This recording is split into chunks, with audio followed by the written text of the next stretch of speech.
The year I was at my poorest. I sold myself to Christian for 300,000 yuan to be a stand-in for his crush. Egged on by his friends. They made me drink until I bled from my stomach. They asked him, "Do you feel bad?" He lowered his eyes. Tone indifferent, just a stand-in. Later, to save his true love, Christian watched me fall off a cliff into the sea. The rescue team never found a body. Suddenly, he lost his mind and searched the world for me. 5 years later, I was invited back to the country and ran into him at an event. He stared at me fixedly, eyes rimmed red. "I knew you weren't dead. I've been looking for you." I took a step back, smiled politely yet distantly. "Sorry, do I know you?"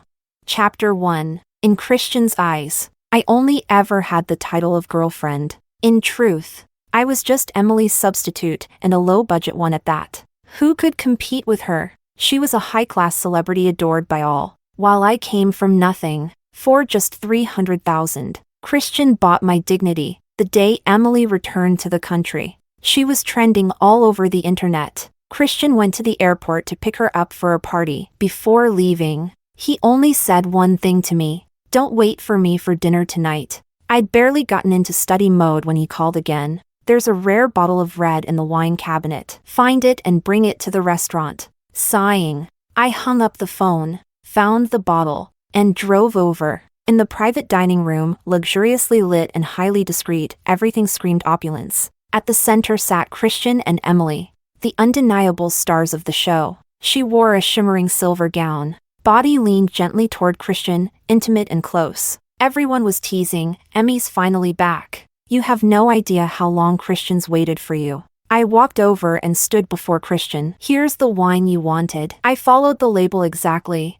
It should be the right one. The once harmonious atmosphere froze briefly at my arrival. I set down the bottle and turned to leave. Emily's calm voice rang out behind me. "Stop. Come open it and pour for us." I turned my head instinctively to look at Christian. He was lounging in his chair, shirt unbuttoned at the top 2 buttons. Eyes cool as he looked at me. "Don't you understand?"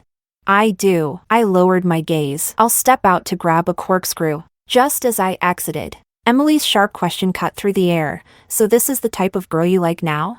Christian said nothing. His friends jumped in to defend him. "Don't be mad, Emmy. You're the only one in Christian's heart." "Yeah, you can't blame him. She's been clingy as hell. Totally shameless. He couldn't get rid of her even if he tried." I returned with the corkscrew and poured the wine. But Emily still wouldn't let me go, clearly holding a grudge. She made me ladle soup and peel shrimp for her, then smiled sweetly and asked, "Which university did you graduate from?" "Capital University. Such a famous school, and it didn't teach you self-respect?"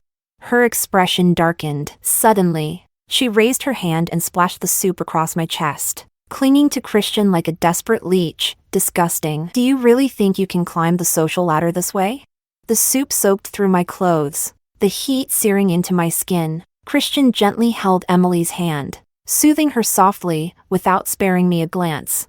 "I've ordered that pink diamond necklace you wanted. Don't be mad at me, okay?" One of their friends mixed red, white, and beer into one brimming glass, shoving it in front of me. "Drink it. Consider it an apology to Emmy." Another scoffed. What a waste of good booze on her. In Christian's social circle, Emily was everyone's moonlight. That's why no one respected me. They went out of their way to humiliate and bully me. Christian never stopped them, especially not this time. With Emily right there, I picked up the disgusting, murky liquid and drank it in one go. The burn of the alcohol scorched my throat and spread straight to my stomach. Tears welled up instantly. I bent over, clutching the table as I dry heaved. "All right. Don't ruin the vibe. Get out." Christian casually grabbed the corkscrew and tossed it at me. He misjudged the force. It struck my temple. Sharp pain flashed, and then the blood came running down my cheek. He froze for a second, then instinctively took a step toward me. I clutched my bleeding forehead, bowed, and rushed out the door. Chapter 2. After getting home, I took a shower and simply treated my wounds. That's when I realized Christian had returned too. His face was dark. I had a vague guess. "Did you and Emily fight?" "Joanna." He snapped coldly and strode toward me, grabbing my wrist and pinning me down by the edge of the bed. I struggled to push him away. But compared to Christian, I was hopelessly weak. The lamp swayed, its harsh light stabbing at my eyes until I reflexively shut them, yet tears still spilled out. He froze for a second, then grabbed my chin and forced my face up. Why are you crying? Feeling wronged? Joanna, didn't you say before that you liked me? That as long as you could stay by my side, you didn't care what you were to me? The kiss that landed on my lips was brutal. In no time, I tasted the metallic tang of blood. Christian ordered, "Did you forget what I taught you? Close your eyes. Your eyes, least resemble hers." With every rough motion, the pain only intensified. In that moment when I instinctively opened my eyes, I caught the strange, murky look in his, a storm of repressed emotion. Suddenly, it all made sense. I'd upset Emily, and Christian was punishing me for it. Shame crashed over me like a wave, and my mind blurred with memories of the past. When we first met, I was a broke college student. He was the untouchable CEO Zhao. At the bar where I worked part-time, he was drunk, and when he looked at my face, he snapped, "Don't you dare do such filthy work with a face that looks like hers." Later, my grandma, who raised me, fell ill. I tried every way to raise the money, but I still came up 300,000 yuan short. So for that 300,000, I sold myself to Christian, threw myself into his arms. The price? He forbade me from continuing my studies or applying to grad school. A stand-in should know her place, he said flatly, deciding my future in a few careless words. Didn't you say you liked me? Then for the next 3 years, stay by my side. Don't go anywhere. Emily had once left him for overseas studies. Christian wasn't going to let that happen again. From that day forward, my dream of pursuing academic research slipped out of reach. My grandma didn't survive the post-surgery complications. She held on for 6 more months and passed. I was dazed. I sat alone in the cemetery all night. At midnight, it began to rain. Suddenly, an umbrella appeared over my head. It was Christian. He looked down at me with rarely seen gentleness. "How long do you plan to stay out here?" "I'll stay with you. We were together for 3 years.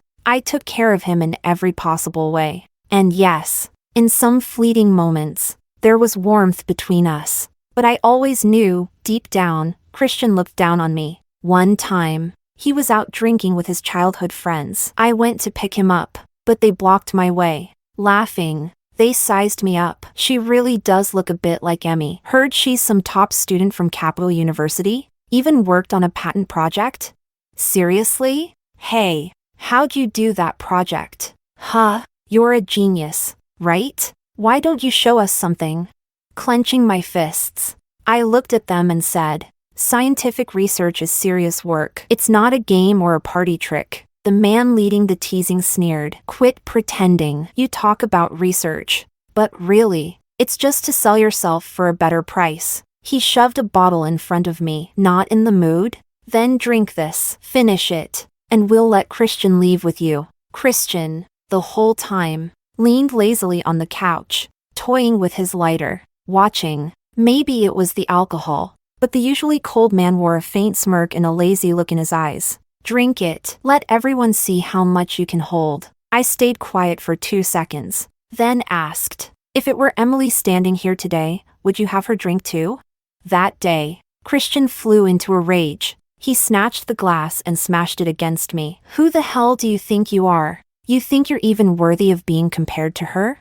She's not like you. She'd never sell herself for 300,000 yuan. I blinked hard to keep the sting in my eyes at bay. Then I picked up the glass rolling on the floor. "Fine, I'll drink. The life of the poor is worthless, let alone their dignity." And yes, I really did take 300,000 from him. This was the price I had to pay. Chapter 3. Before Emily went abroad, she was already a top-tier celebrity. Now, having polished her resume overseas, she came back even hotter than before, flooded with offers. She called Christian and said she had just returned to the country and needed a capable assistant. "I think that Joanna girl you've got is pretty decent. Looks like she knows how to serve people." Christian paused for 2 seconds. Emily gave a soft laugh. "What's the matter? Can't bear to part with her?"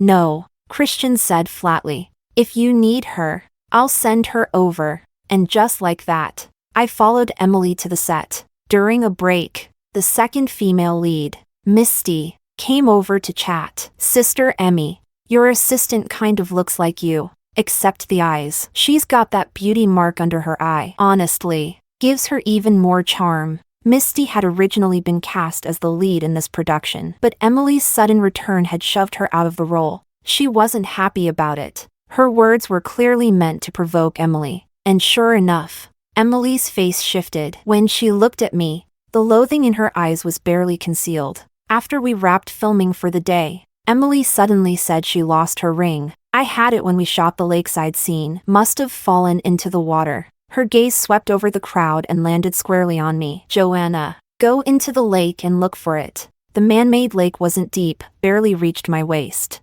I waded in and bent down, inch by inch feeling through the mud at the bottom. The evening sky was drenched in blood-red sunset. As night fell, the light slowly faded away. Inch by inch, everyone knew Emily was doing this to humiliate me. They stood on the bank watching in silence. No one was going to stand up for an unknown assistant. My fingers, soaked in the freezing lake water, turned pale and wrinkled. When I lifted them, mud slid down like wet clay. And suddenly, I thought of university. I used to be in the lab, working on my senior thesis. My hands had to stay clean and dry for holding test tubes, petri dishes, and slides, observing results, and logging data. My mentor and senior students used to say I had a gift, that I could go far in research. But ordinary people's lives can't withstand even the smallest storm. Just one setback, and everything collapses. Only 3 years had passed, yet it felt like a different lifetime. Finally, when it was fully dark, the stylist said, Sister Emmy, found your ring. It was on the makeup room table. I probably left it there by accident. Emily took the ring and casually tossed it into her Hermes bag. Come on out, Joanna, clean yourself up. Don't look like I've bullied you or something. After we wrapped, Christian would always come to pick her up. I sat outside the set under a few pear trees, dripping wet. I didn't know how much time had passed, but the black Rolls-Royce eventually circled back. Christian got out and walked over. Go home and change. I didn't look up. He softened his tone slightly. Don't be mad at Emmy. She's just upset. She'll be fine after blowing off some steam. Seeing I still didn't respond, Christian's patience snapped. That's enough. Joanna, who are you throwing a tantrum at? I sniffled, held back my tears, and raised my head to look at him. Christian, it's been 3 years now that Emily's back. Let me go. His expression darkened. Where do you want to go? I picked up the canvas bag beside me and pulled out a document. I applied to a top life sciences graduate program overseas. They already sent me the admission letter. Before I could finish, Christian yanked the papers from my hands and tore them to shreds. He grabbed my soaked wrist and shoved me into the car. His burning palm pressed against my cold arm, and the warmth slowly seeped through. Under the dim car light, Christian stared at me with a piercing gaze. Don't even think about it. You're not going anywhere. Joanna, you're my girlfriend. Chapter 4. After that day, I never went back to the set. Christian found Emily a new assistant and transferred me to his company to work as his personal assistant. From now on, you'll stay by my side. He toyed with the pen in his hand and glanced up at me, softening his tone slightly. What happened on set? That was Misty deliberately stirring up things between you and Emmy. I've already spoken to some people. She won't be cast in anything again. When I didn't react or respond,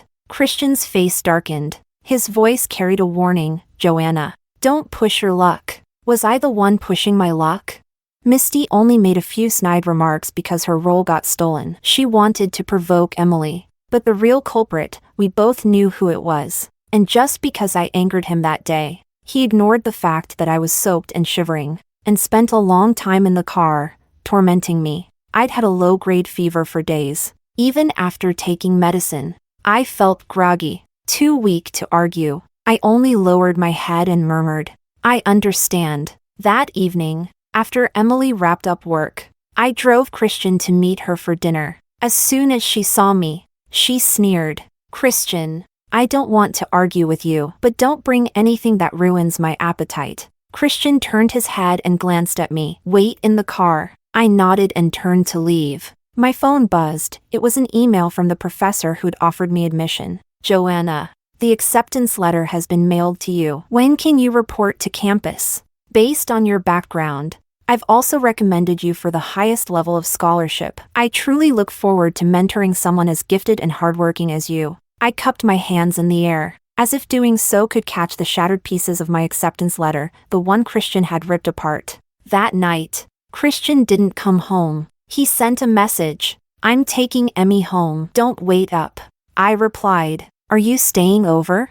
He replied bluntly, Joanna, that's none of your business. I drove to the cemetery in the outskirts. My grandmother had been buried there for over 2 years. The photo on her tombstone was taken near the end of her life. She'd been very ill. The money she'd saved over the years by scrimping and saving, and the loans I'd begged from teachers and classmates, even all of it combined still left me short over 300,000 yuan. To Christian, that was just one night of drinks with friends, or the price of a handbag for a date. But to me, it was an uncrossable chasm. After surgery, Grandma held my hand tightly and told me over and over, just because this amount is nothing to Christian, doesn't mean we should treat it that way too. So for 3 years, I obeyed Christian completely. No matter how unreasonable his requests were, I always said yes. But now I asked myself, am I really going to keep spending the rest of my life, my time, my ideals, my future, like this? The cemetery was empty. Only the sound of wind and insects remained. Grandma's face on the tombstone just stared back silently. She would never, ever answer me again. Chapter 5. That afternoon, someone familiar suddenly showed up. It was Misty. Gone was the arrogance she'd had while sparring with Emily on set. Now, she looked completely disheveled. She sat in the corner of the cafe and asked me, you must be furious at how Emily treated you, right? You finally managed to cling to Christian, and she came back and ruined it all. I've got pictures of them spending the night together. If we leak them, and you step forward claiming to be the real girlfriend, she's finished. Everyone thinks she's a pure white jasmine, but she's just a filthy homewrecker pretending to be innocent. I finished my lemon water, shook my head, and turned her down, but I underestimated how far Misty would go. Her once prized acting career had been crushed by Christian. She was already mentally unhinged. That night, photos of Emily and Christian being affectionate made it to the trending topics. A supposed insider exposed. Christian already has a girlfriend. They've been together for years. I've seen them dining out together, and that woman is definitely not Emily. To prove she wasn't lying, she even posted a photo. It was a blurry shot, clearly taken in secret, but still visible enough to make out the woman, short hair, slender figure, and a beauty mark near the corner of her eye. She was looking up at the man across from her, eyes bright with emotion. I stared at the photo, a little stunned. This was from 2 years ago, shortly after Grandma passed away. I'd been emotionally numb. Christian had taken me to a newly opened, niche restaurant. They served hometown food, dishes that tasted exactly like what my grandma used to cook. The seasoning was the same as what she'd used for decades. I took one bite and knew he had chosen this place on purpose. I looked up and earnestly thanked him. Thank you, Mr. Zhao. He gave a crooked smile. Joanna, is that what you call your boyfriend?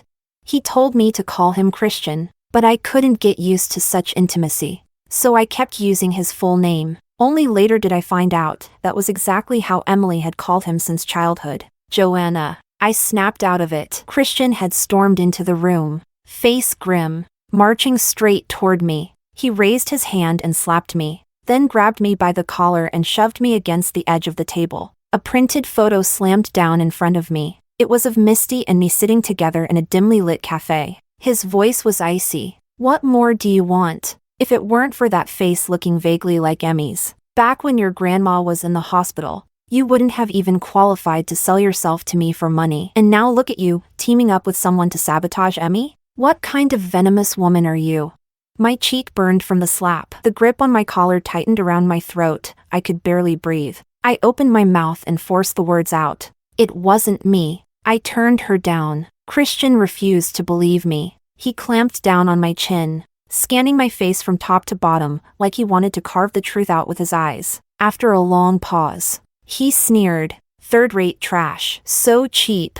Then he let go and watched as I collapsed helplessly to the floor. He slammed the door and left. Chapter 6. The trending narrative on social media shifted quickly. One of Christian's friends came forward to clarify, I was not his girlfriend. Mr. Zhao only helped her out of pity, paid for her family's medical expenses. But she clung to him afterward, obsessively trying to climb the social ladder by offering herself. That dinner in the photo? He just wanted to set boundaries and cut her off. Christian then released several photos. One showed me working at a bar years ago, fending off a drunk customer, but the angle of the photo made it look like I was flirting, playing hard to get. He also released photos of Misty dining with an investor. And finally, the picture of Misty and me in the cafe. People quickly drew their own conclusions. So Misty got bitter after losing her role and teamed up with this desperate nightclub girl to spread fake sex scandals? Poor Emily. My phone number was leaked. Thousands of abusive messages flooded in. Someone even doxed my personal documents and started a petition to have my degree revoked, citing moral corruption. Emily, meanwhile, walked out of the media storm spotless. The next night, she posted a photo of a diamond ring on Weibo with effortless grace. Engaged. Her comment section overflowed with congratulations. The online attacks on me only grew more vicious. 4 days. I didn't dare turn on my phone. Christian never came home. My chronic stomach condition flared up again, and I planned to head to the hospital for some medication, but I was forced into a white van, in an abandoned warehouse by the sea. I came face to face with Emily, also tied up. Her expensive gown was covered in dust, torn and tattered. The silky, well-kept hair now looked like a bird's nest. She glared at me with hatred. You again. I pressed my lips together. That's my line. What makes you think you can talk to me like that? You broke lowlife? Emily screamed. Christian never loved you. If you didn't look like me, you wouldn't even qualify to be his stand-in. She lost it completely. The always regal celebrity had been dragged here like cargo, locked up in a filthy warehouse with no clean water to drink. She shouted, threatened, pleaded, but only earned herself more punches and kicks from the kidnappers. 2 days passed. Then Misty showed up. I sighed. I figured it was you. She beamed. See? You always worried about Christian, but he never once worried about your situation. Now that both you and Emily are here, if only one of you can be saved. I wonder who he'll choose. But really, we didn't need an answer. So when the sound of police sirens approached from the distance, Misty and her hired thugs shoved me toward the cliff's edge in a panic. I looked calmly at Christian one last time. He didn't even glance at me. He rushed toward Emily. Emmy, don't be afraid. The always composed Emily burst into tears. She sobbed and called his name over and over. Christian, save me. I stared down at the crashing white waves beneath the cliff. Silent. Misty asked, aren't you going to struggle? No, I answered softly. I'm just tired. They were still talking, probably bargaining. My stomach twisted in agony. Cold sweat drenched my forehead and ran down my back. Then, finally, I heard Christian's voice. He called out, Joanna, I'll save you too. Look at me. Lift your head. Just look at me. I didn't. Then I heard Misty laugh coldly. It's not going to be that easy. Christian, I worked my ass off for years to get where I was. And you ruined it. You'll pay for that. Suddenly, I felt a force behind me. My body lifted, and then the sensation of falling. The roaring waves rushed up to meet me. Emily's screams faded into a blur. And then it hit me. She pushed both me and Emily off the cliff. Just before the sea swallowed me whole, I heard Christian call my name one last time. It was a voice filled with sheer panic and desperation, something I'd never heard from him before. Joanna! Chapter 7, Christian's Perspective. 3 days after Joanna fell into the sea, the secretary called to report that the rescue team still hadn't found her. The golden window for rescue had passed. The outlook was grim. Miss Emily has arrived from the hospital. She's waiting outside, the secretary said, hesitating as she looked at Christian. Would you like to see her? He stood before the floor-to-ceiling window, staring at the dimming sky outside. After a long pause, he finally spoke. No, tell her to go home and rest. Just as the words left his mouth, Emily pushed the door open and entered, glaring coldly at him. What's that supposed to mean? Are you blaming me for Joanna's death? She had a bruise on her cheekbone, a long gash on her arm still wrapped in gauze. But compared to Joanna, whose fate was now uncertain, these injuries were nothing. Christian avoided her gaze. speaking flatly. "No, you should go home and rest." Emily didn't move. She stood there, her eyes red as she looked at him. "You regret it, don't you?" "Regret what?" "Regret getting engaged to me. Regret that the person you grabbed that day wasn't her." Christian pressed his lips together. Silent. Emily understood instantly. Christian. Let's be clear, she was just a cheap stand-in who willingly debased herself for money. She held her Hermes bag in one hand, a pink diamond ring on the other. The value of her outfit easily exceeded $1 million. And yet, inexplicably, Christian thought of the first time he met Joanna, in a dimly lit bar. Amidst the dizzying chaos of lights and liquor, she wore a faded white shirt, her hair cut short. A drunk customer, flirting, had stuffed a tip down her collar. She calmly took it out, carefully tucked it into her pocket, and thanked him. In her eyes, it looked like flames were burning. And then later, she offered herself to him for 300,000 yuan, threw herself into his arms. He just heard some gossip about Emily and, out of spite, took his anger out on Joanna during their time together.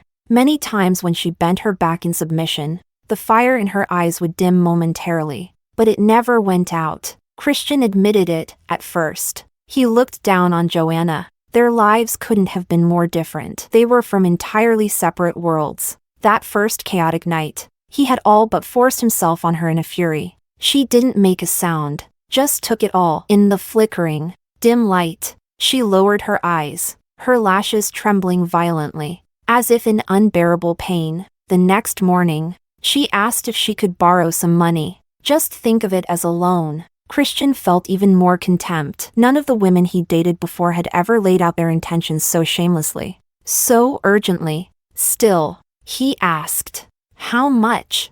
300,000, she replied. Then, after a pause, added a little awkwardly, "If you could add a bit more, just as backup." His pen froze over the checkbook. It suddenly felt absurd. The breakup fee he casually gave to his last girlfriend was more than 10 times what Joanna was asking for. He should have realized it then. She wasn't like the others. She hadn't come near him out of vanity or greed. She had no other choice. Later, he discovered many scars on her body, deep and shallow. She didn't care much, said that as a child. She had to walk through mountain paths to school, and would fall during the rain. That's how she got them. Christian had thought back to that moment many times. The brief sting in his chest back then, that was the first sign he'd started to feel something for her. But he forced himself to ignore it. He had loved Emily for so many years. She was like a flower pampered in a pristine glass house, prideful and untouchable, as she should be. And Joanna, she was like a clear lake.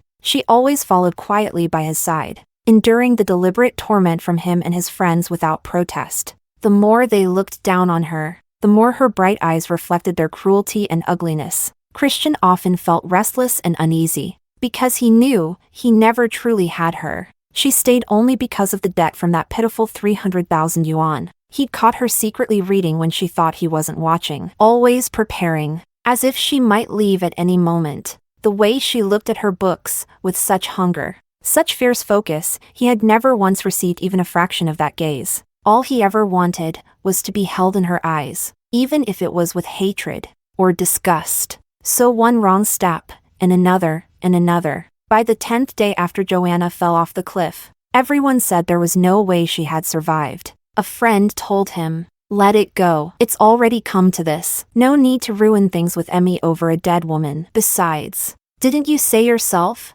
she was just a stand-in?" Christian looked up. His eyes were bloodshot. Emily stood beside him, crying. She questioned him. "The news about Misty going to jail is already out. If you call off the engagement now, aren't you basically telling the world this was all just for show?" "Christian, are you really not thinking about my career at all?" Even now, she still called him Christian, with a soft, pleading tone, her eyes full of wounded vulnerability. And then Christian suddenly realized Joanna had never called him that. At first, she called him President Zhao. Later, under his orders, she reluctantly agreed to address him by his full name. Polite, distant, as if a stranger. Chapter 8. Christian started dreaming about Joanna frequently. In the dreams, He didn't humiliate or belittle her. He didn't keep her around under the pretense of gratitude. Because of that, she gradually grew warmer toward him, and eventually lowered her guard enough to call him Christian. He'd pick her up after work from the research institute. Hiding a huge bouquet of roses in the car, she would take the flowers with slight surprise and finally give him a genuine, heartfelt smile. But when he woke up, there was nothing. By the bed sat the books Joanna used to read, the papers she had written, and her research notes from past experiments.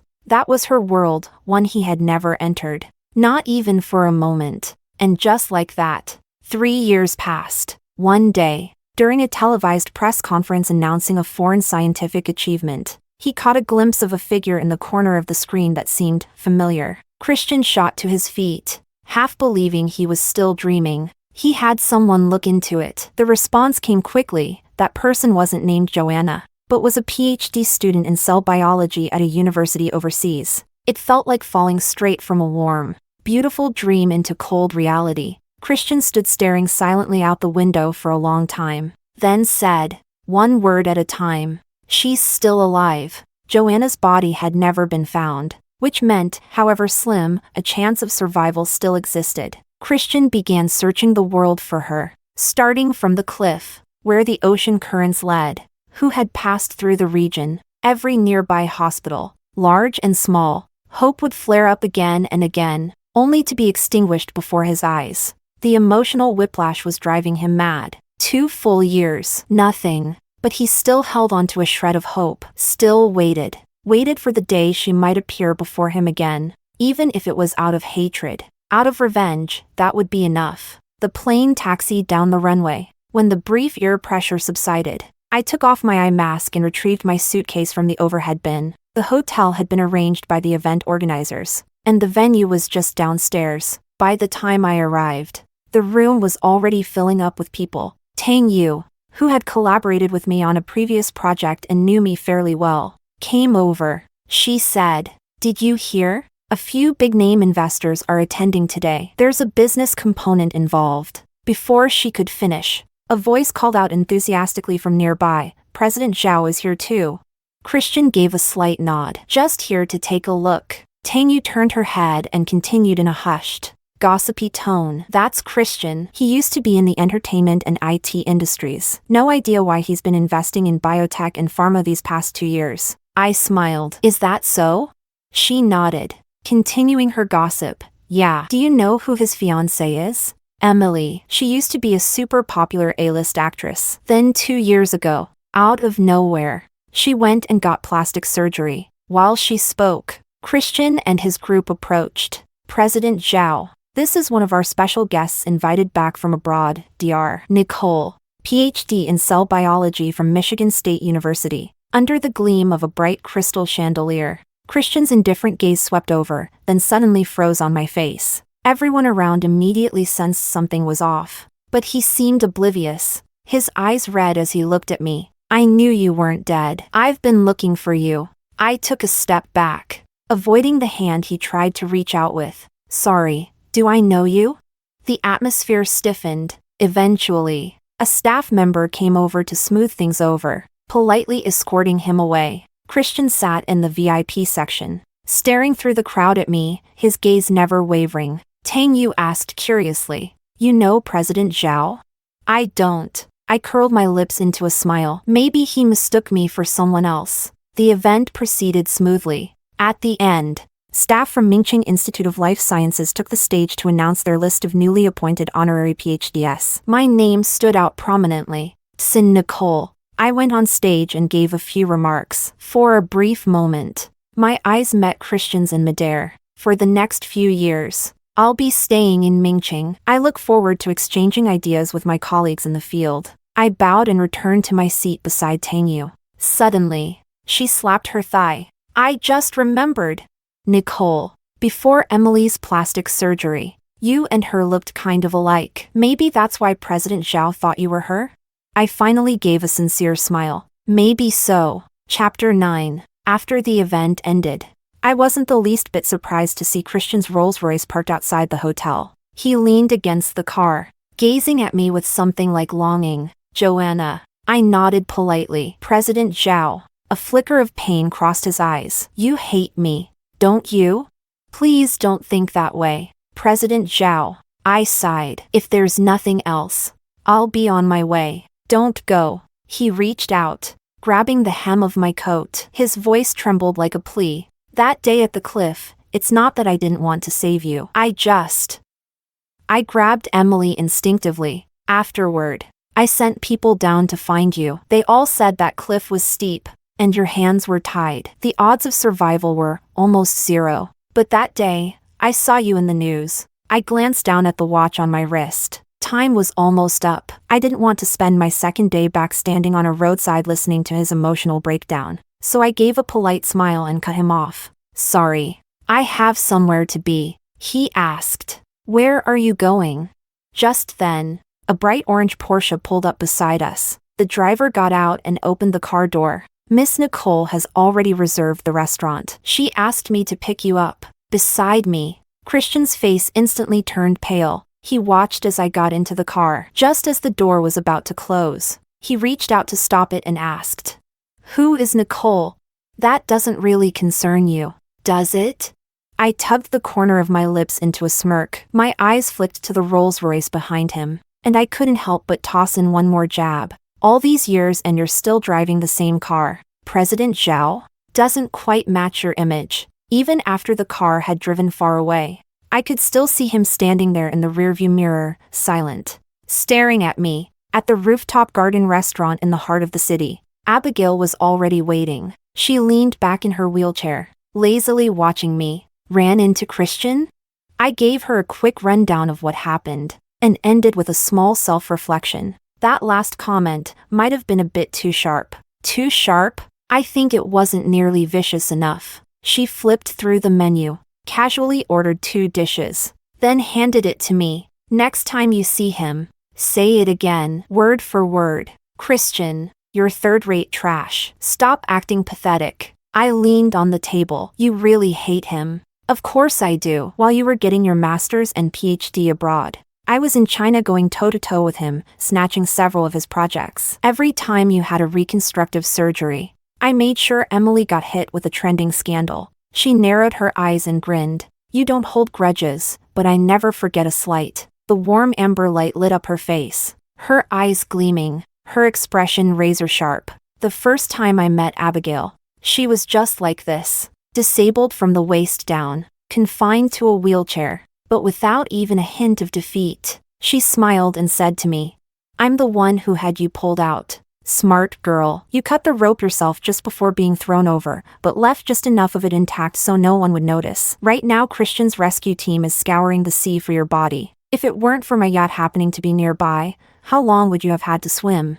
Soaking wet. I wrapped myself in a towel and whispered, I'd swim as long as I had to, as long as it meant I could completely escape from Christian. She swirled her wine glass, leisurely drained it, and then asked, Let me help you, shall I? Chapter 10. I emailed my advisor saying I had lost my admission letter. He replied that it didn't matter, as long as I showed up to register in person. It would be fine. Abigail helped me change my name, got me a new ID card, and took me to the hospital. My wrist was still covered in fine cuts from when I used a knife to slice through the rope. My arm had been fractured from the fall. My cheek had scraped violently against a jagged rock, nearly down to the bone. It took several surgeries before I was finally healed. Each recovery period was long and agonizing. When I first returned to campus, I could no longer adapt to that kind of life. During the 3 years I stayed by Christian's side, he and his friends trampled on my dignity and dreams, crushing them, mocking them without restraint. They didn't even treat me as an equal human being. I often had nightmares. Nightmares of Christian seeing tabloid stories about Emily, then coldly throwing things at my face in a rage. Of him pinning me down amid the mess, venting his fury without mercy. Dreams of his friends goading me into drinking. Of me vomiting all over the floor, streaks of blood in the bile. He'd just look at me blankly and say, Pathetic. That wasn't the life I had ever wanted. And it never will be. I poured all my energy into academic research. I spent holidays and weekends buried in labs and libraries. So much so that my advisor often told my lab mates during meetings that he had never seen a student work harder than me. But amid that busy, exhausting rhythm, The heart that had been floating aimlessly inside me finally came to rest. 2 years ago, I knew Christian was looking for me. More than once, the leads he pursued were cut off by Abigail. She told me, "Focus on your studies, pursue your goals and your career. I'll handle everything else." I once asked her why. Abigail was quiet for a long time before asking me, "Do you know how I lost the use of my legs?"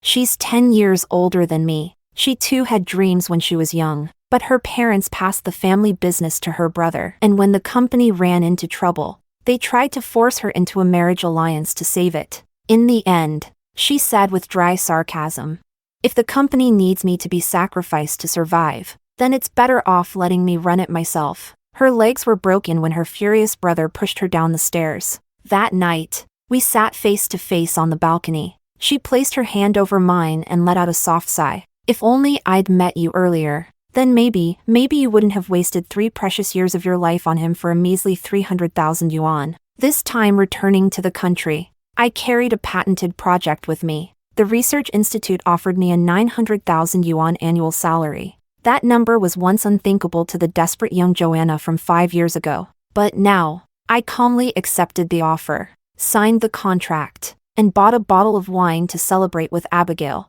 She drank the wine, I drank milk. Recurring stomach issues had made me quit alcohol for good. Holding my glass of milk, I thanked her. She said, "There's nothing to thank me for. I just saw my younger self in you." Chapter 11. After dinner, I said goodbye to Abigail. Half joking, she pointed to the Porsche and asked, "Are you sure you don't want a car? It'd make commuting easier." I chuckled. "The institute arranged a single dorm for me. It's just across the street. What would I need a car for?" She pouted. "Fine. If you need anything, call me." I hadn't even been at the research institute for a few days when Christian showed up again. He found me in the cafeteria and sat down across from me, staring for a long time at the corner of my right eye. After a while, he asked quietly, "The beauty mark, where is it?" "Oh," I answered casually. "I injured my face during the fall off the cliff. After reconstructive surgery, my features changed a little." His hand, resting on the table, suddenly started to tremble. "Did it hurt?" What an utterly ridiculous question. I set down my chopsticks and looked up at him calmly. "Christian, no matter how you put it, that question isn't yours to ask. During the 3 years I spent with you, the kind of pain I endured, maybe you've forgotten, but I remember every second. Abusers always forget so easily, always ignore the harm they've inflicted." Staring straight into Christian's eyes, I kindly began counting on my fingers for his benefit. "That time I had a 39-degree fever, and Emily happened to miss your call while filming overseas. You got mad and took it out on me, said, 'You've got a fever? Good, makes you easier to hold.' I went out with you, and your friends made me drink until I threw up blood. You told me to take a taxi to the hospital by myself. No one was there to sign the surgical consent, so I had to get a gastroscopy without anesthesia. When Emily was targeted by a smear campaign orchestrated by Misty, you accused me of plotting the whole thing, called me trash, slapped me twice. There are plenty more. I got used to it. That's why when I had reconstructive surgery, the pain didn't even register anymore." With every sentence, his face grew paler. By the end, the always aloof and dignified Christian shed tears in front of me. I felt embarrassed. I glanced around. Thankfully, the cafeteria wasn't crowded, and we were seated in a corner. Not many people noticed. "I'm sorry, Joanna." Back then, I didn't understand my own heart. He struggled to speak. "Misty, and the people who kidnapped you, they've been sentenced. I'm also ending my engagement with Emily. I know she made things difficult for you on set." I laughed mockingly. "Do you really think Misty or Emily were the root of the problem?"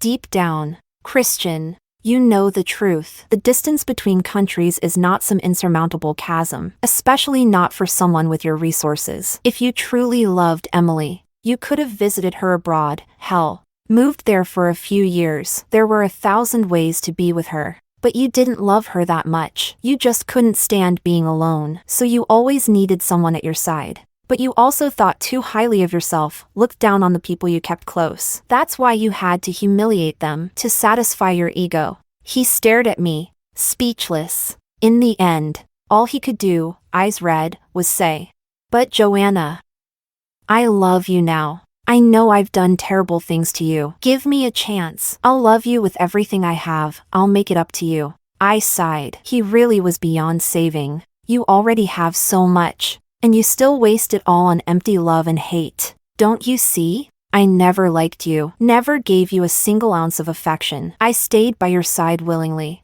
Yes, but only because you gave me money, because you helped my family. But all of that was paid back the moment I got caught up in that mess and fell off that cliff. I stood up with my food tray. Christian grabbed my hand in a panic. "Tell me what you need. Just give me a chance. Research funding, project investments.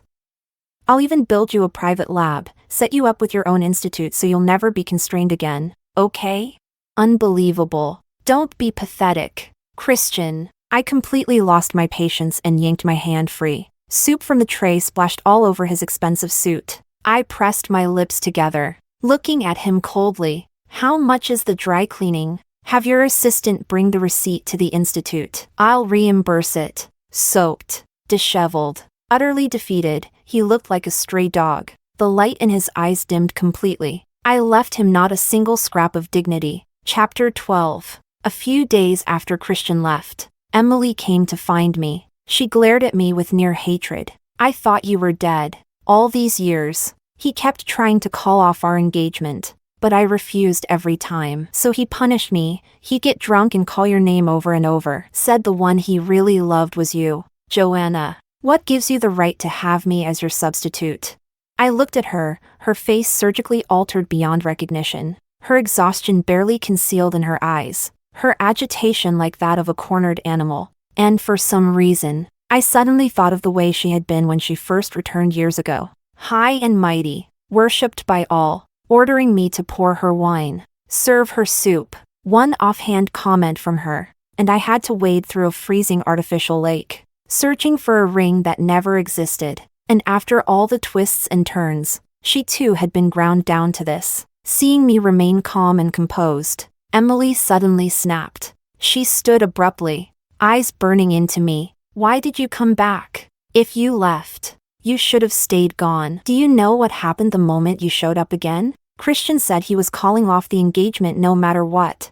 He said he wants to start fresh, to pursue you properly and beg for a second chance. I went abroad to study and do research. I brought back my results, continued my academic career, and contributed to my country. I don't see anything wrong with that." I stirred the coffee in front of me, my voice cool. "Miss Emily, it's your narrow mind, trapped in petty love and hate, that's the real problem. You have no right to question me." She stared at me bitterly, but said nothing. Emily and Christian are the same kind of person. From birth, they had everything. They lacked nothing. In their eyes, you don't love me or I don't love you, that alone was an unbearable tragedy. But all I ever wanted was a path toward my ideals. I stopped acknowledging her, paid for the coffee, and left. I didn't expect to see myself on the trending searches that very night. Just like Misty all those years ago, Emily's favorite weapon was public opinion. In a long, dramatic blog post, she painted herself and Christian as a couple of many years, an engaged pair torn apart by my cruel intrusion after I returned to the country. People couldn't find me directly, so they flooded the Research Institute's official page, leaving comments demanding I be fired. How can someone with such poor character, no matter how many degrees she has, be allowed to hold an important position in science? This time, the backlash came like a tidal wave. A few extreme fans even showed up outside the institute holding banners. I called the police without hesitation. Abigail was furious. "I gave that plastic surgery monster too much face. Who the hell does she think she is? Pulling stunts like this?" I stopped her. "This time, I'll handle it myself. Some things, just because I didn't speak of them back then didn't mean I hadn't kept the evidence." I registered a new account and posted a video. Back then on set, Emily had clashed with Misty and was in a foul mood. She'd forced me into the lake to look for a ring, but one of the other nobodies on set, an assistant who was also frequently bullied, had secretly recorded it and sent me the footage. She told me, "If she bullies you again, just post this." These types, they get praised so much by fans they stop seeing the rest of us as actual human beings. 5 years ago, I didn't expose it, because I knew the root of everything was never Emily, it was always Christian. But this time, she had come looking for trouble. Chapter 13. After the video was posted, public opinion exploded, because the footage was crystal clear and fully intact. Very soon, Christian also came forward and admitted that during his relationship with Emily, he had in fact also been romantically involved with me. In other words, Emily had climbed her way up as the other woman, and was now trying to flip the script. Her reputation plummeted. She lost all her acting offers and commercial endorsement deals. As for Christian's company, its stock price crashed. He didn't care about any of it. In the middle of the night, he called me, "Joanna, what do you want to do to let off steam? Or if you want to give me back everything I did to you, go ahead. Please." I let out a soft laugh. "No, thanks. Just talking to you now makes me feel dirty." He didn't seem to mind the insult at all. The next day at the institute, my supervisor told me that the funding for the biology project I was leading had doubled, courtesy of a private donation from Christian. Just as I was about to reject it, he gave me a sly wink. "Since it's research funding, how you use it is entirely up to you. Besides, this is Mr. Zhao's support for science, right? Has nothing to do with personal emotions."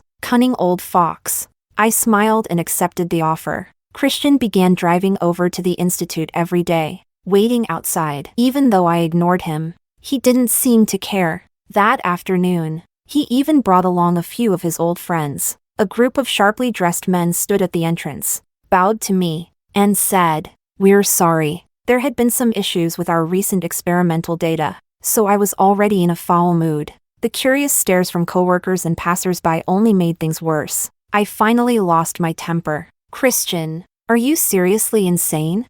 He looked at me with pained eyes. "Joanna, I just wanted to apologize for how I treated you in the past. There's no need." I stared at him coldly. "I have my own life and my own work now. Just don't come bother me again. And as for Emily, manage your relationship with her yourselves. Whatever drama the two of you have, leave me out of it." Christian didn't truly love me. It was nothing more than obsession, because I had fallen off that cliff in front of him and survived. It had become a fixation, as if by finally getting me, he could prove something, just like how Emily had once been. I swept my gaze across him and his group of friends. Suddenly, I said, "Do you remember that time I came to pick you up from the bar, and your friends blocked me from leaving? They insisted I demonstrate my research project for them.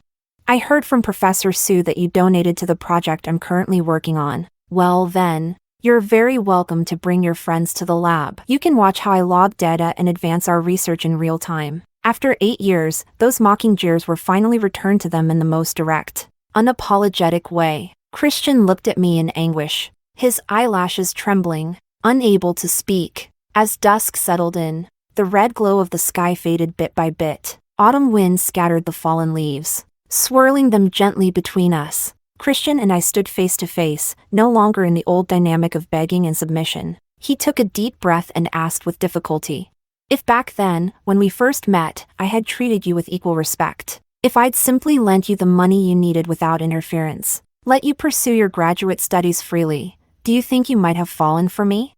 I answered without hesitation. I would have been extremely grateful. I would have repaid the money as soon as I could.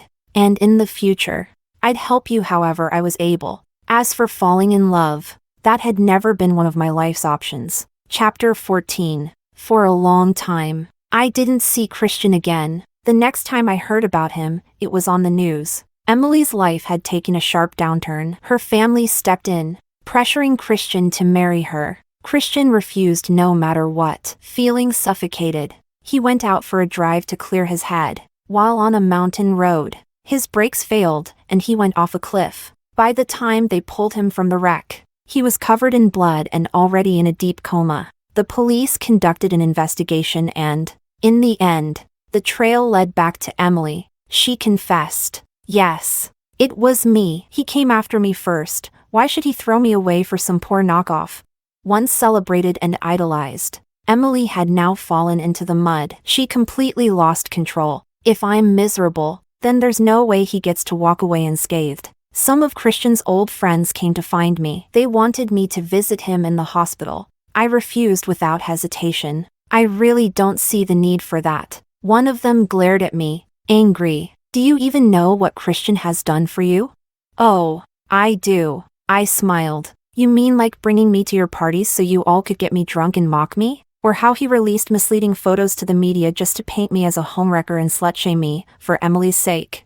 His face turned ashen, completely lost for words. Despite many ups and downs, the research project eventually produced results. By the time we held the results press conference, Christian was still lying in the hospital, unconscious. Afterward, I went to the cemetery. My grandmother was still there on the headstone, smiling kindly at me. I exhaled deeply, watching the mist curl into the cold air. Back when she was dying, she'd held Christian's hand tightly and asked him to treat me better. She said, "I know.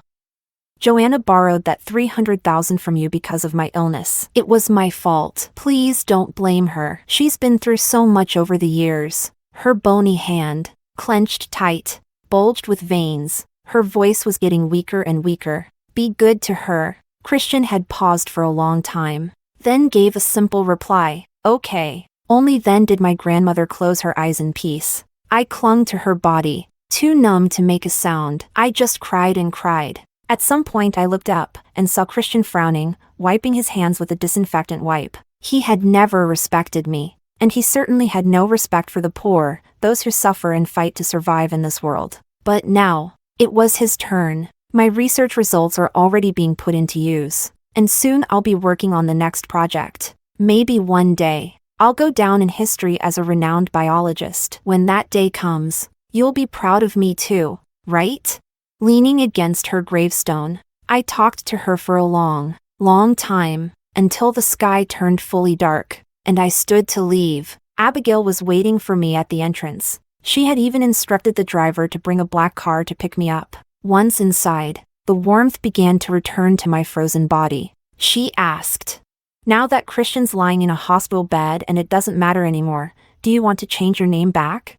I thought for a moment. That sounds like a good idea. Joanna, that was the name my grandmother gave me, and if my name is ever remembered in future academic records, I still want it to be that one. That night, the sky was clear, the moonlight, bright and silver. Outside the car window, the shadows of trees swept by, along with one street lamp after another. At long last, I was once again walking the path I had chased for so many years, and this time I would never stop.